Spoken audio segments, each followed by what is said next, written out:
students made for a highly successful school, and still will if we could ever get it together. The training in the elementary schools, Stowe, Douglas, Keeling, Dunbar North and South, Adams and Rosedale, Charles left,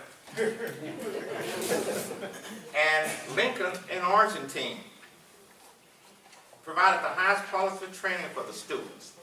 Northeast Junior High School, located at 4th and Troop, opened in 1924 with J.P. King as the first principal. This school also provided the highest quality of learning and prepared the students to enter Sumner High School. No matter where you live, if you were black, no matter where you lived in Wyandotte County, you had to attend at Northeast Junior and Sumner High School. The students were bused from Rosedale and Argentine.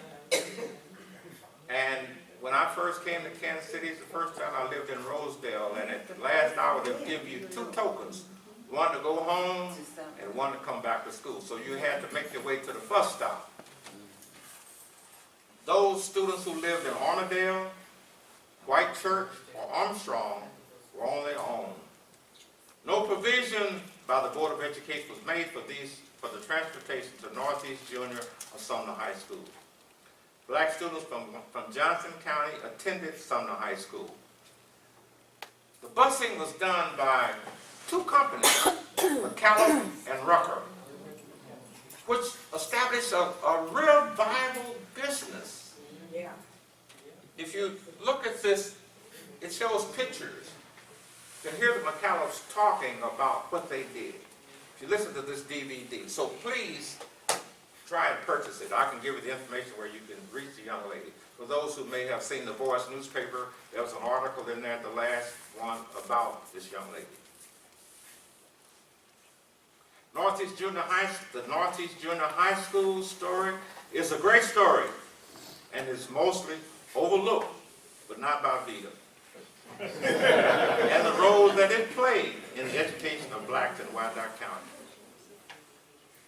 In 1986, Mr. William Boone, a science teacher at Sumner High School and principal of Northeast Junior, wrote a book, A History of Black Education in Kansas City, Kansas, Reading, Writing, and Arithmetic.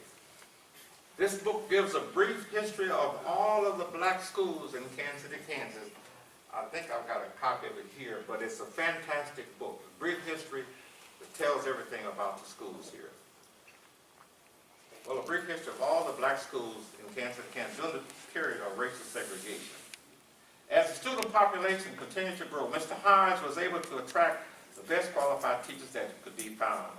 On September 1924, Sumner High School incorporated the junior college program. Mr. Hodge was appointed assistant dean of the junior college division, which was located at Sumner High School. The first teachers were Scotty P. Davis in English, E.A. Taylor in English and history, which may seem strange for some of the students from Sumner because we knew him as in biology and physiology. He was in English and history. And Mr. H S. Williams, chemistry. Those were the first teachers in junior college. There were so many teachers at Sumner who had master's degrees, so there was no problem with them being accredited. Sumner High School received its accreditation from the North Central Accreditation Association in 1914, 8 years after opening. It took Dunbar High School in Washington, D.C., 30 years before they received their accreditation. Dunbar is often compared to Sumner as maybe better, that goes back and forth, but it took them a long period of time. It took Sumner High School in St. Louis, Missouri, 36 years to receive their accreditation. By 1928, 41% of the teachers had master's degrees from colleges and universities around the country. KU, University of Minnesota, Columbia University, Howard University, University of Chicago, Oberlin College, Morehouse University, University of Southern California, Hampton Institute, University of Colorado. By 1934, 61% of the teachers held master's degrees. There was no other school in this area who had the qualifications of teacher at Sumner High School. This is why we're so great. The teachers and administrators did everything humanly possible to see that you received the highest quality of education. They emphasized that you had to be better and have to have an equal chance. And this statement was often heard in many of our homes. And you know what? We were better. I'm only kidding, but I'm not kidding. The female teachers in the Kansas public schools were not hired if they were married during the early period. My brother Billy Owens often stated that for many of the female teachers, we became their children. One of Mr. Hodges' motto was, "No child shall fail." By 1935, 120 students had earned degrees from colleges or universities. There are possibly more, but in doing the research in the book, The Sumner Story, this is all that we could find. The curriculum was vigorous, but not the same as the curriculum at Wyandotte High School.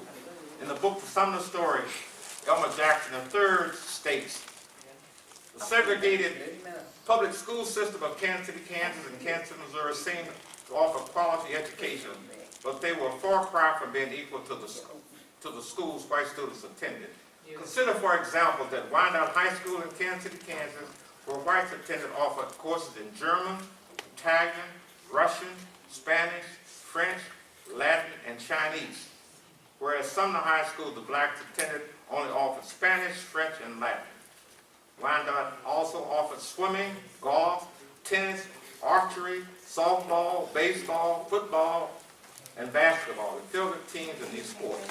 Sumner, on the other hand, only offered swimming, football, and basketball. Wyandotte had 2 gymnasiums and 2 swimming pools. Sumner had 1 gym and 1 swimming pool. The comparison clearly reveals that the course offering and facilities were separate but not equal. Notwithstanding these inequities, the segregated schools were an important part of our community.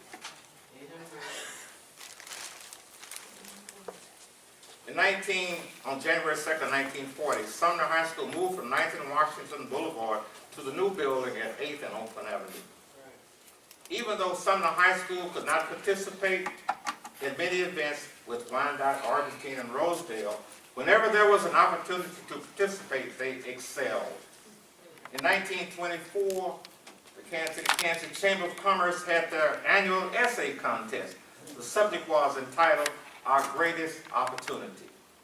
David Henderson, a freshman from Sumner High School, submitted the best essay from all of the schools in the city and won for Sumner High School a silver cup and was entitled to a membership in the Chamber of Commerce.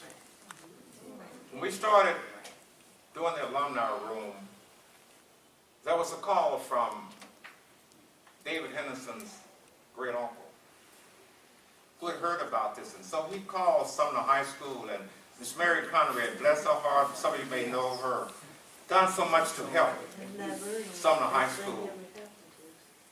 She had the cup at Sumner, and because she knew that people were throwing stuff away and did not want us to have the memorabilia, so she had hid this cup. And she said, I got the cup. Not only got the cup, but I got the story. It's now in the Sumner room. In 1925, the Chamber of Commerce had the same contest, and another student from Sumner won the essay contest. So after 1925, there was no more essay contest. Football, basketball, and teams always drew large crowds when they were playing. Sumner was not allowed to play any of the high schools in Wyandotte or Johnson County until the 1950s. They were not allowed to be a member of any athletic league until the 1970s. The only teams that we could play in the Kansas City metropolitan area was Lincoln High School and R.T. Coles in Kansas City, Missouri. Sumner had to travel to St. Louis, Missouri, or schools in the vicinity, and Oklahoma to play other black teams. In 1942, Sumner High School won the National Negro Basketball Championship in North Carolina. That was quite an accomplishment because everything was segregated. So there was a national tournament of high schools that was held annually. Sumner won it in 1942. And Matthew Grant was the team captain, and Kenneth Hill was the coach. Some more information I just received not too long ago. But the year in 1941, team from Oklahoma, Sand Springs, that had Marcus Haynes, who we remember Globetrotters fame on the team. But the coach of that team was a graduate of Sumner High School.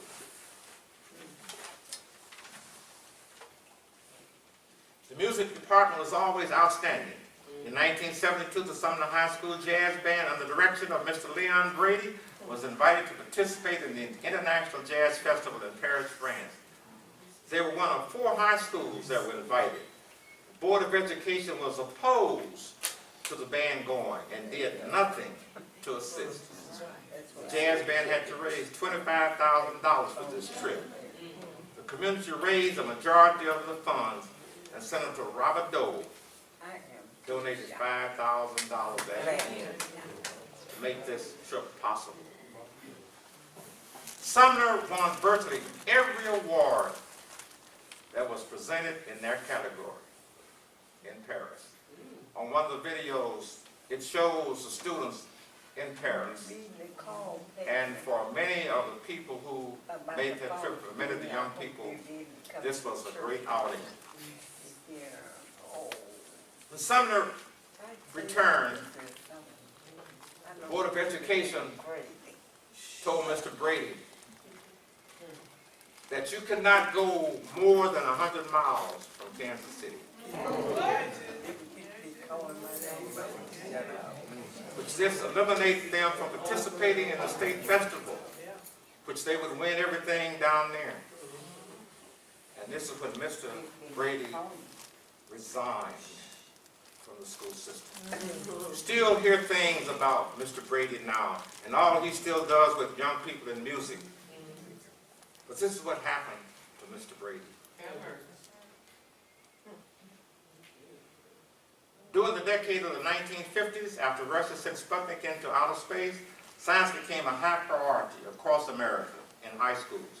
In an article in the Kansas City Star by Frank Manaheim, professor at the University of Virginia, and Echelon Helmuth, professor of chemistry at UMKC, they stated that they decided to track down an old rumor of special achievement in chemistry at Kansas City former segregated high schools. Their research reveals a story obscured for 50 years. 2 black high schools whose dedicated black educators and students achieved excellence in many areas and dominated over Kansas City's white high schools. On the first playing field, science, her relative performance could be measured. Sumner would dominate, top the science prizes for much of the decade of the 1950s. In the 1950s, Reader's Digest featured an article, Mr. Boone and the Sumner students, and the achievement in the science fair. During the 1950s, Myrna Thomas, who won the National Science Fair. I think we have a person in the audience who was in the science fair. Is that right, Ms. Coleman? The lady right there, didn't she participate in the science fair? No, I'm getting them mixed up. But Myrna Thomas won the National Science Fair, and I think Beckwith Harton might have won 2nd place in the National Science Fair. Pat Carruthers, didn't she? Pat Carruthers. Pardon? Did you mention Pat Carruthers? Well, she did not win. I'm just rating the National Science Fair. She did not win the National. But she had such an outstanding, I guess, display. She was invited and went to Japan. An interesting story about Dr. Carruthers. When she came back, Clarence Turpin was the teacher, was the math teacher. And so she said, well, Mr. Turpin, I'm behind. And he said, well, that's too bad. I didn't take you to go to Japan.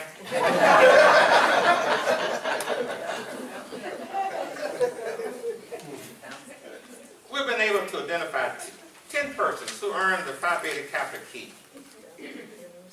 puts us in proper time perspective. Phi Beta Kappa kids, you know, you went to college and you had an A average. 10 that we've been able to identify. One in the 1920s from the University of Chicago. 3 in the 1930s from KU. 1 in the 1940s from KU. 3 in the 1950s from KU. 2 in the 1960s from Vassar and Wellesley. There may be more that we have no record of. We've been able to identify 23 physicians who were graduates of Sumner. No, people who go to Sumner, every class say they were the best class. But over the years, doing research and talking and looking, the class of 1962 was unique. On that team, which arguably some say was probably the best basketball team to come out of Sumner High School, 3 medical doctors came off of that team. Dr. Herman Watson, many of you know Dr. Watson, Dr. Bertram Carruthers Jr., Dr. Adolphus Favors Jr. That's right. Amazing class. My sister's back there nodding her head. She was graduated in 1956, which I think was probably the second best class. Sumner graduates excelled in all areas. And when I say excel, and we talk about people who have achieved, I firmly believe that all are equal. One thing that we were taught, not only in our homes but at the school, if you go to work every day and raise your family and do what you're supposed to do and be a positive contribution to the community, you're just as important as a person who makes $1 million a day. So when I say people who have excelled, I'm speaking just as sometimes we identify they took another direction.